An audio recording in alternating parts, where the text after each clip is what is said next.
In today's biased news, climate change wreaks havoc, an expensive missile defense system may or may not have blown up, and Liz Truss starts World War III.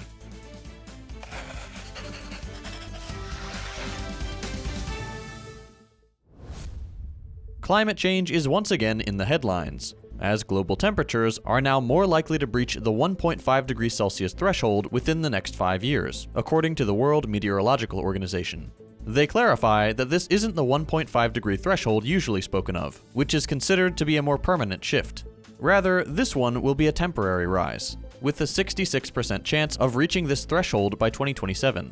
Last year's report considered the odds more or less 50-50. But this year's predictions have been raised as El Niño weather activity is expected in the coming months.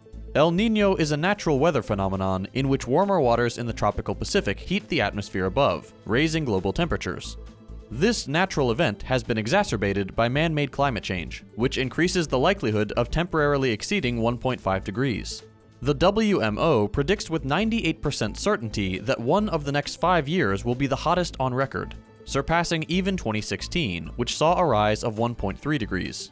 Southern Europe is already experiencing water shortages, with farming yields estimated to be the worst in decades.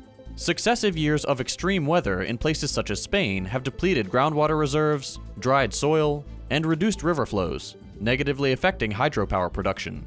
Spain's production fell by nearly 50% last year. Spanish experts and the Ministry of Agriculture have begun seeking emergency EU assistance as this summer will greatly worsen the drought, with rainfall not nearly sufficient to resolve the deficit. A similar story can be found in Somalia and Argentina. Despite this, many farming regions have yet to adapt to the changing situation. The director of France's Pierre-Simon Laplace Institute said, "Governments are late. Companies are late. Some companies are not even thinking of changing the model of their consumption. They are just trying to find some miraculous technologies that would bring water." This reinforces that market mechanisms aren't built for human needs or for intelligent planning. Instead, they seek profit alone, devastating entire ecosystems and nations in the process, regardless of the consequences. Rather than a democratically agreed upon, dedicated, and enforceable global plan towards retooling manufacture and an aggressive reduction of water waste, emissions, and pollution, the wealthiest nations continue to offset their share onto countries already overexploited as they maintain needless and excessively damaging institutions, prime amongst them being the US military, the country's largest polluter. Tens of millions of Turkish voters have participated in the presidential and parliamentary elections. Erdogan and Kılıçdaroğlu will compete in a runoff election since Erdogan did not secure the necessary 50% to win outright.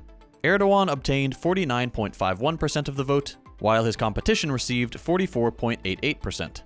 The official turnout was a record 88.9%. Kılıçdaroğlu encouraged his supporters not to lose hope and expressed determination to face the election together. Kremlin spokesperson Dmitry Peskov stated that the Kremlin will not engage in speculative discussions regarding the extension of the Black Sea grain deal. He advised to wait for the official announcement regarding the deal's fate, instead of speculating about its prospects. The deal allows Ukraine to export grain and fertilizers from its Black Sea ports, and is currently scheduled to expire on May 18th.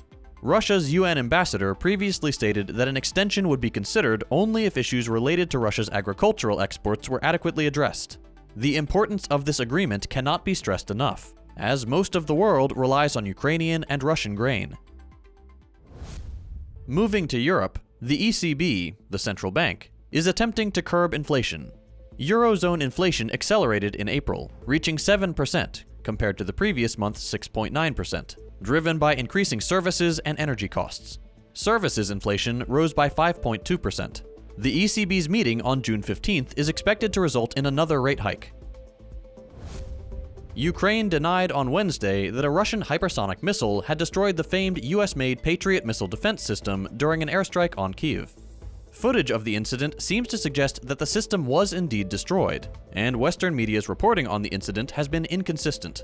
The US has suggested it is open to providing Ukraine an Iron Dome system, the same kind that defends the Israeli apartheid regime.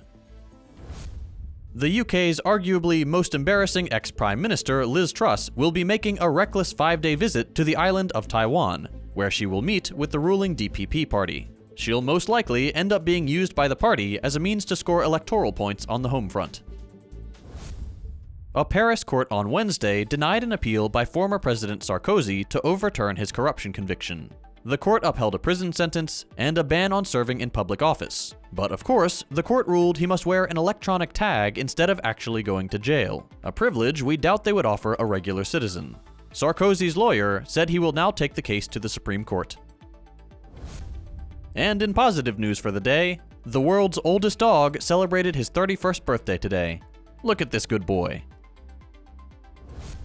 That's all for today. We'll be back day after tomorrow with more news. If you'd like to see more in-depth analysis, consider supporting us on Patreon so we can grow and expand.